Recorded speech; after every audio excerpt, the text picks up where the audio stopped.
कराड येथील गणेश भक्तांनी घरगुती गणरायांना भावपूर्ण निरोप दिला. गेली 10 दिवस घरी व दारी सर्वत्र आनंदाचे प्रसन्न वातावरण तयार झाले होते.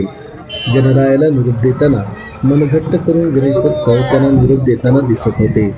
कराड येथील पेटी संगमावर अनेकांनी जलकुंडात गणपतीचे विसर्जन केले.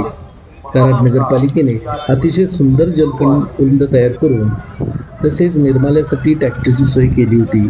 तसेच नानासाहेब धर्माधिकारी प्रतिष्ठान यांच्या वतीने निर्माल्य फ्लेक्स तयार करण्यात आला असून अनेक स्वयंसेवक स्वयंस्फूर्तीने हे काम आनंदाने करीत आहेत.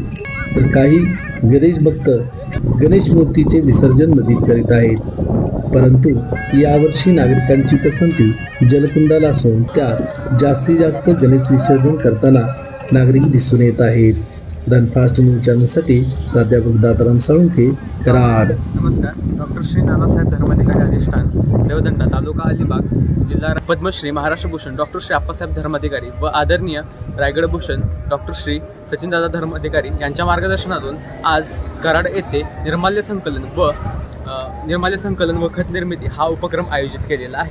तसेच निर्माल्य संकलन करून त्यातून प्लास्टिक वेगळं केलं जाईल व कराड येथील प्लास्टिक उपक्रम ज्या ठिकाणी आहे तिथे ते जमा केलं जाईल व उरलेलं निर्माल्य जसं की हराळी, दुर्वा, फुलं यांचं एकत्रित करून प्रतिष्ठाननं ज्या ठिकाणी वृक्षारोपण केलं आहे जसे की कराड तालुक्यातील काले या ठिकाणी प्रतिष्ठानमार्फत वृक्षारोपण झालेलं त्या ठिकाणी निर्मिती केली जाईल व ते खत वृक्षारोपण वापरतात. प्रतिष्ठान अनेक प्रकारचे उपक्रम राबवत असते जसे की रक्तदान